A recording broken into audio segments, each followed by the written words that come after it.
그동안 우리는 사도행전을 통하여서 예루살렘에서부터 시작되어진 예수 그리스도의 복음 그리고 교회의 역사가 온 유대와 사마리아와 땅끝까지 어떻게 확산되어져 갔는가라고 하는 것을 통하여서 우리가 매주일 말씀의 은혜를 받고 있습니다. 교회 예수 그리스도의 복음이 세계화되어지는 이 과정 속에서 하나님께서 특별히 선택해서 일하게 하신 한 사람이 있습니다. 그가 바로 사도 바울입니다. 우리가 읽은 이 사도행전 22장의 말씀은 바울이 자기를 죽이려고 했던 유대 그리스도인들 앞에 자기를 변명하는 내용입니다. 그런데 이 변명의 내용은 한마디로 말을 하면 신앙의 간증입니다. 자, 여러분 오늘 그 말씀을 함께 읽도록 하겠습니다. 사도행전 22장 1절부터 5절까지 말씀을 우리 한 목소리로 읽겠습니다. 1절부터 5절입니다. 부용들아, 내가 지금 여러분 앞에서 변명하는 말을 들으라. 그들이 그가 히브리 말로 말함을 듣고 더욱 조용하니라. 이어 이르되 나는 유대인으로 길리기아 다소에서 낳고 이 성에서 자라 가말리엘 문화에서 우리 조상들의 율법의 엄한 교훈을 받았고 오늘 너희 모든 사람처럼 하나님께 대하여 열심히 있는 자라. 내가 이 돌을 박해하여 사람을 죽이기까지 하고 남녀를 결박하여 옥에 넘겼노니 이에 대제사장과 모든 장로들이 내 증인이라. 또 내가 그들에게서 다메섹 형제들에게 가는 공문을 받아가지고 거기 있는 자들도 결박하여 예루살렘으로 끌어다가 형벌을 받게 하려고 가더니. 바울 사도는 자기를 죽이려고 달려들었던 그 유대인들을 향하여서 예수 그리스도를 만나기 전에 내가 어떤 사람이었는가 라고 하는 사실을 얘기합니다. 한마디로 말을 하면 오늘 여러분들처럼 나도 하나님께 대하여서 열심히 아주 특별한 사람이었습니다. 그리고 예수 그리스도와 그를 따르는 자들 이 세상 사이에 그냥 도말시켜버리려고 적극적으로 박해 나섰던 사람이었습니다 라고 하는 사실을 얘기합니다. 왜 그렇게 했느냐라고 하는 이유를 말하죠. 하나님을 경외하는 신앙으로 사는 우리가 저 예수 그리스도 그리고 그를 따르는 이단자들을 이 땅에서 없애버리는 것이 하나님을 기쁘시게 하는 일이라고 생각했기 때문입니다. 그게 사도 바울이 기독교를 박해한 이유였습니다. 여러분, 이 사실은 우리들에게 대단히 중요한 한 가지를 깨닫게 합니다. 여러분, 우리도 자칫 잘못하면 바울로 변화되기 전에 사울처럼 하나님을 기쁘시게 한다고 하는 명분하에 하나님을 거역하고 교회를 박해하고 믿음의 사람들을 힘들게 하는 일을 저지를 수 있다라고 하는 것을 생각하게 하는 것입니다. 무슨 말인가 하면 하나님의 뜻이 무엇인지, 나에게 무엇을 하나님이 원하시는지 정확하게 깨닫지 못한 채 내가 갖고 있는 신앙의 열정, 종교적인 신념을 가지고 여러분 하나님을 기쁘시게 한다고 하는 이름으로 열심을 내면 낼수록 그는 더 하나님을 영화롭게 하기보다는 하나님을 모욕하고 하나님을 대적하는 일을 할 수도 있다는 것입니다. 이를테면 여러분 베드로가 예수님을 향해서 위대한 신앙 고백을 했습니다. 주는 그리스도시요 살아계신 하나님의 아들이십니다. 얼마나 위대한 신앙 고백입니까? 이 고백을 들으신 예수님께서 바요나 시몬아 네가 복이 있다. 정말 베드로를 극찬을 했습니다. 그 일이 있고 난 다음에 예수님께서 제자들에게 이렇게 말씀을 하십니다. 인자가 많은 고난을 받아야 하고 그리고 십자가에 죽은 지 사흘 만에 다시 살아나야 할 것이다. 이 사실을 말씀하셨어요. 이 말을 듣던 베드로가 갑자기 제자들 앞에 나서면서 예수님 앞에 다가서면서 이렇게 말을 합니다. 주님, 절대로 안 됩니다. 고난을 받으시다니요, 십자가를 지고 죽으시다, 말도 안 되는 소리입니다. 안 됩니다. 왜 베드로가 예수님에게 이 고난 그리고 십자가의 죽음을 만류하게 되었을까? 여러분 생각해 볼 수 있잖아요. 이렇게 하는 것이 예수님을 보호하는 일이고 예수님을 통해서 이 땅에 이루어질 하나님의 뜻이 이루어지도록 하기 위하여서는 철저하게 예수님을 보호해야 된다. 그런 신념을 가지고 예수님의 길을 막아선 것입니다. 이때 예수님께서 베드로에게 고맙다고 말한 것이 아니라 베드로를 심각한 말로 책망을 합니다. 사탄아, 내 뒤로 물러가라. 너는 나를 넘어뜨리는 걸림돌이다. 내가 하나님의 일을 생각하지 아니하고 사람의 일만 생각하는구나. 사랑하는 여러분, 우리가 하나님 앞에 끝까지 겸손하고 끝까지 무릎으로 가지 않으면 안 될 신앙의 길을 주님께서 우리에게 깨닫게 하시는 중요한 말씀입니다. 여러분, 한때 잘했다고 칭찬을 받았다고 해서 그 칭찬이 계속 이어지는 것은 아닙니다. 자신의 신념에 따른 행동이 주님의 길을 가로막고 정말 주님 앞에 책망을 받을 수도 있다는 것을 우리가 생각하면, 여러분, 왜 우리 믿음의 삶이 끝까지 하나님 앞에 무릎으로 끝까지 겸손하게 가야 하는지를 이 사실을 통해서 깨닫게 하시는 것입니다. 그래서 예수님은 시험에 들지 않게 깨어있어 기도하라, 끝까지 그렇게 가야 된다는 말씀이에요. 여러분들에게 이 은혜가 있기를 예수님 이름으로 축복합니다. 이어지는 말씀이 사도행전 22장 6절에서 9절인데 여러분 6절부터 9절 말씀을 한 목소리로 읽습니다. 가는 중 다메섹에 가까이 갔을 때 오정쯤 되어 호련히 하늘로부터 큰 빛이 나를 둘러 비치매 내가 땅에 엎드려져 들으니 소리가 있어 사울아 이르되 사울아 사울아 내가 왜 나를 박해하느냐 하시거늘 내가 대답하되 주님 누구시니까 하니 이러시되 나는 내가 박해하는 나사렛 예수라 하시더라.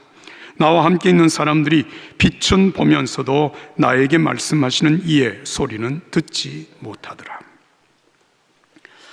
자, 여러분, 이 말씀은 사울이 예수님을 만나게 되는 그런 장면인데요. 여러분, 우리는 가끔 이런 생각을 할 수 있습니다.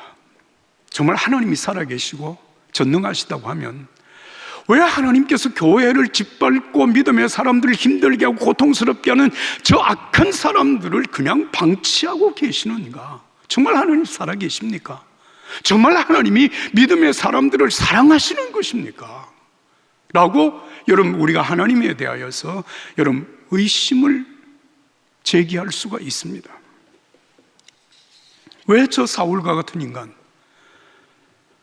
저렇게 교회를 힘들게 하고 믿음의 사람들 고통스럽게 하는 사울을 그냥 내버려 두시느냐 그 말이에요. 하나님 살아계십니까? 정말 보고 계십니까? 우리의 기도를 들으시는 것입니까? 이런 생각을 할 때가 있습니다. 그러나 여러분, 하나님이 살아계십니다. 하나님은 우리의 기도를 들으십니다. 하나님은 우리의 모든 일거수일투족을 보고 계십니다. 이게 우리가 믿어야 될 중요한 사실이고 실제적으로 하나님 그렇게 하십니다. 이스라엘 백성들이 430년 동안 애굽에서 종살이를 하다가 여러분 모세를 통하여서 출애굽의 놀라운 구원의 역사를 경험하게 되는데요. 그때 하나님께서 모세를 불러서 하신 말씀이 이렇습니다. 내가 진실로 이집트에 있는 내 백성들의 고통을 보았으며 그들이 감독관들 때문에 울부짖는 소리도 들었다. 나는 그들의 고통을 잘 알고 있다. 이제 이스라엘 백성의 울부짖는 소리가 내게 들렸고 이집트 사람들이 그들을 억압한 것을 내가 보았다. 그리고 모세를 보내서 이스라엘 백성들을 여러분 출애굽을 시킵니다. 사랑하는 여러분, 우리가 기도해도 하나님이 들으시지 않는 것 같고 내 어려운 이 형편을 돌보시지 않는 것 같지만 여러분 오늘 성경 분명히 말합니다. 보았다, 들었다, 알고 있다. 이 말은 무슨 말인가 하면 내가 원하는 대로 내가 원하는 데에 하나님께서 내가 생각하는 방법으로 일하시지 않을 수는 있지만 그러나 하나님은 우리의 기도를 들으시고 우리의 형편을 보시고 반드시 하나님의 때에 하나님의 방법으로 역사하십니다. 이 사실 우리에게 깨닫게 하시는 것입니다.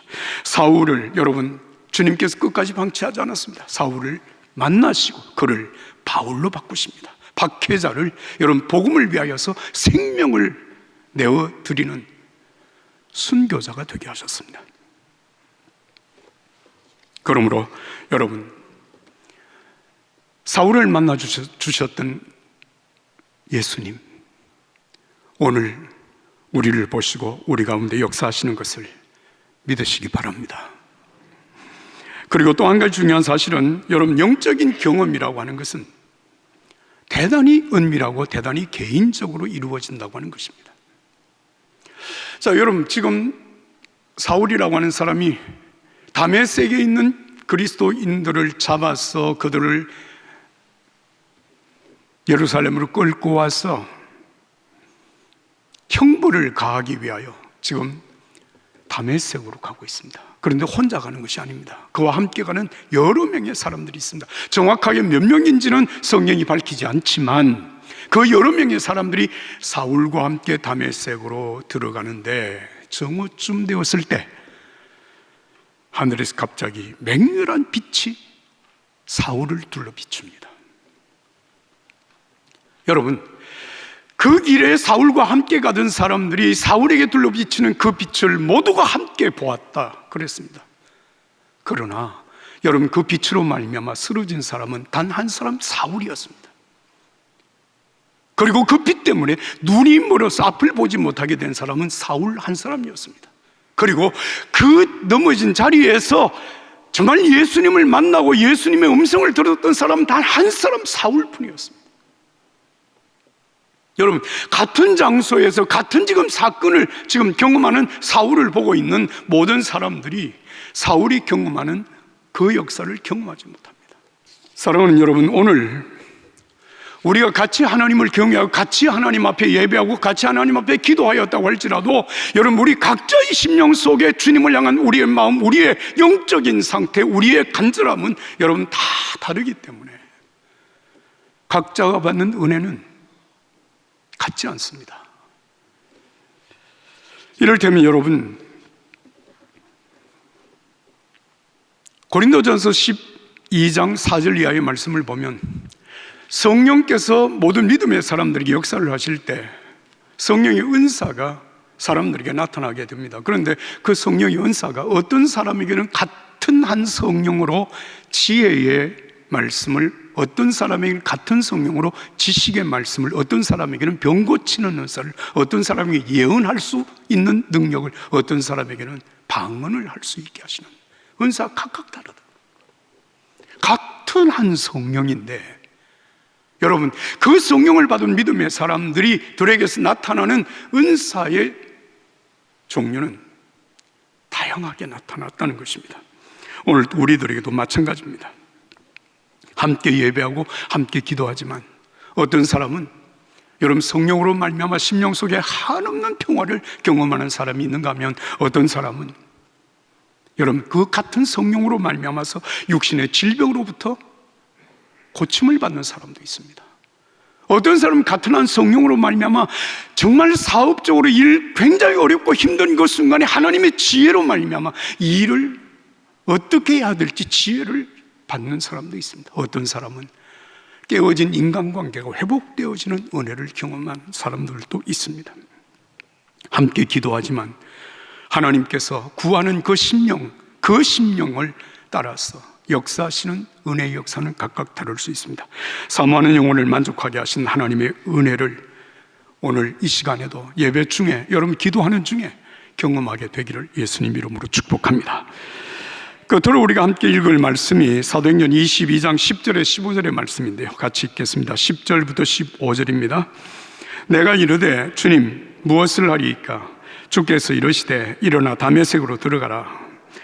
내가 해야 할 모든 것을 거기서 누가 이루리라 하시거늘 나는 그 빛의 광채로 말미암아 볼 수 없게 되었으므로 나와 함께 있는 사람들의 손에 이끌려 다메섹으로 들어가노라. 율법에 따라 경건한 사람으로 거기 사는 모든 유대인들에게 칭찬을 듣는 아나니아라 하는 이가 내게 와 곁에 서서 말하되 형제 사울아 다시 보라 하거늘 그가 즉시 쳐다보았노라.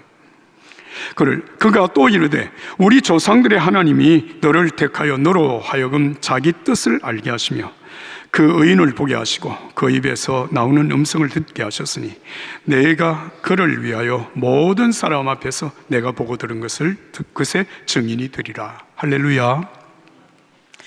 여러분, 지금 우리가 읽은 이 본문의 말씀은 정말 신앙생활이 굉장히 중요한 사실을 깨닫게 하시는 말씀입니다. 여러분, 바울이 되기 전에 사울이 다메섹으로 가는 길에서 예수님을 만납니다. 음성을 듣습니다. 여러분, 우리는 사실 그런 경험을 많이 하지는 못하잖아요. 그런데 지금 주님을 만나고 주님의 음성을 들은 사울이라고 하지만 이 사람은 아직도 기독교 신앙에는 초보자와 같은 것입니다.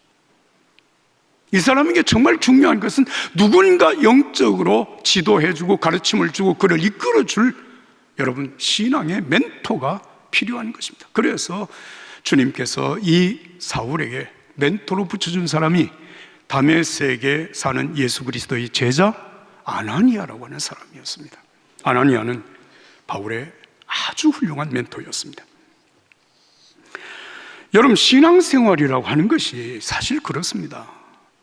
우리들 가운데는 여러분 신앙의 연륜이 길고 정말 신앙이 성숙되고 깊은 분들이 계시지만 정말 신앙적으로 도움을 받아야 될 사람들도 분명히 있습니다. 어떻게 예배하는 것이 정말 하나님을 기쁘시게 하는 것인지, 우리가 11조를 왜 하는 것인지, 정말 우리가 교회 봉사는 왜 해야 되는 것인지, 속회가 뭔지, 우리가 처음 신앙생활을 하면서 이 모든 것에 대한 것을 알지 못하며, 그렇다고 해서 제가 주일마다 그게 뭐라고 계속 여러분들에게 설명만 할 수 있는 것도 아닙니다. 그래서 여러분 교회 안에는 신앙의 연륜이 깊고 성숙한 믿음의 사람들이 여러분 신앙적인 지도를 또 안내를 하고 격려를 하고 중보하며 기도하고 하는 이런 일들이 얼마나 필요한지 모릅니다. 어쩌면 사울이 바울이 되고 정말 박해자가 위대한 순교자가 되기까지 여러분 사울이 바울이 된 이 과정에서 아나니아와 같은 여러분 영적인 멘토가 얼마나 중요했는지를 우리는 생각하게 되는 것입니다. 나는 우리 교회에 이런 영적인 멘토들이 많이 헌신할 수 있기를 예수님 이름으로 축복합니다. 제가 2003년도 3월에 교회 담임 목사를 부임을 했습니다.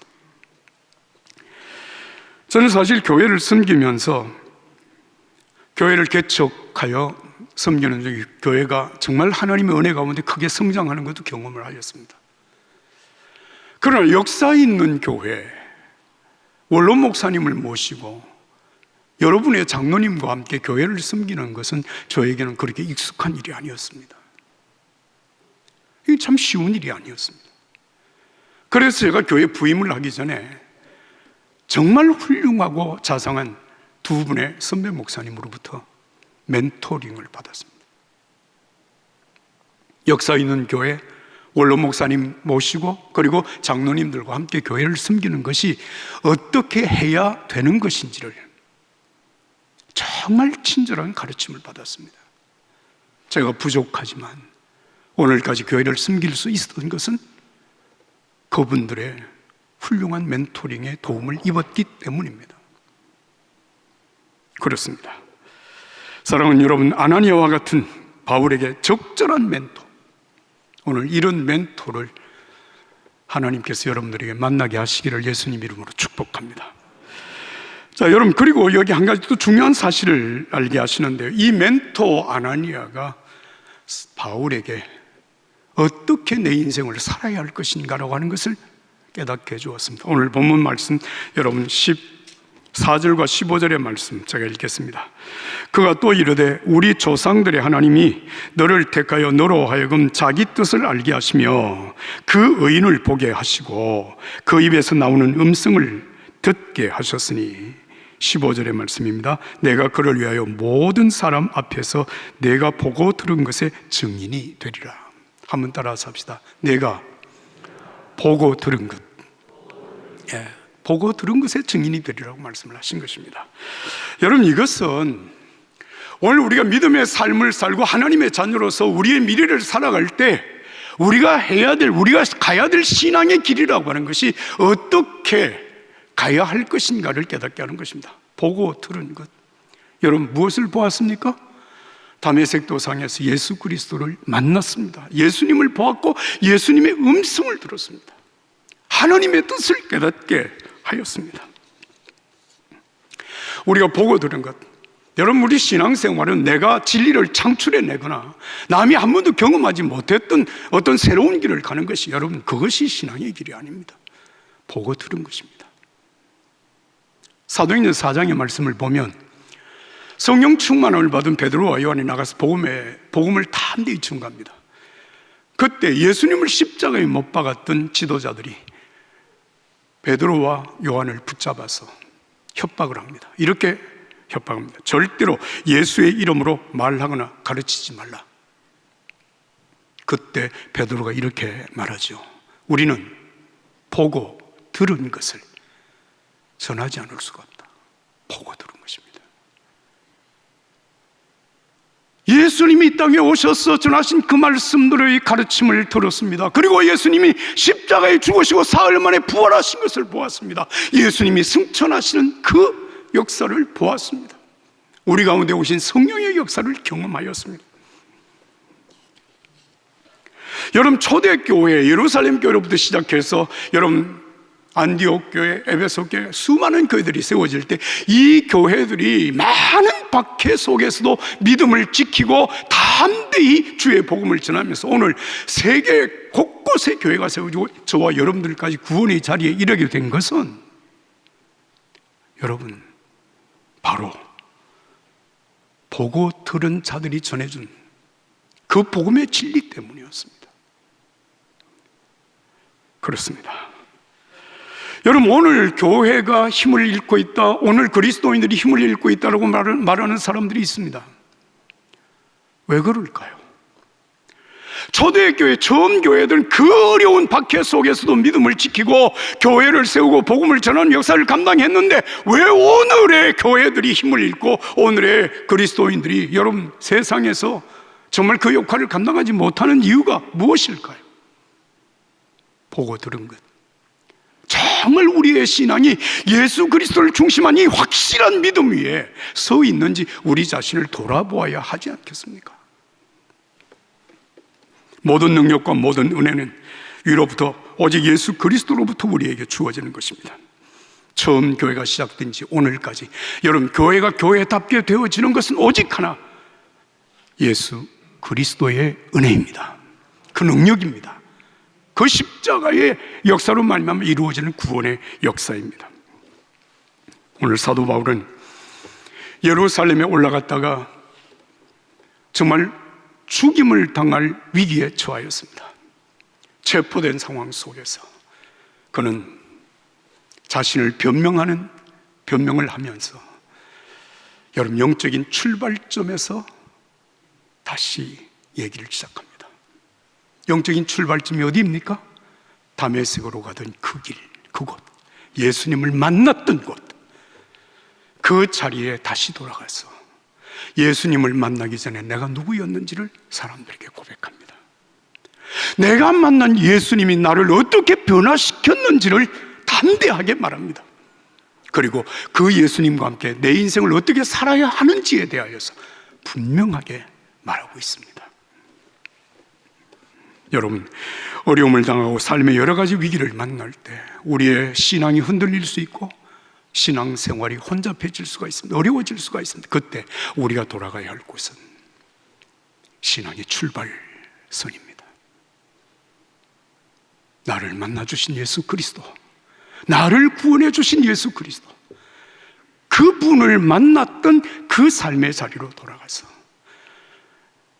내가 누구였는지, 나를 구원하신 예수 그리스도의 은혜가 무엇이었는지, 내가 정말 무엇을 위해서 살아가는 것이 주님의 뜻인지를 다시 한번 확인하고 여러분, 흩어져진 우리의 신앙의 옷깃을 여미고 우리의 믿음의 길을 올곧게 달려갈 수 있는 저와 여러분들이 되기를 예수님 이름으로 축복합니다.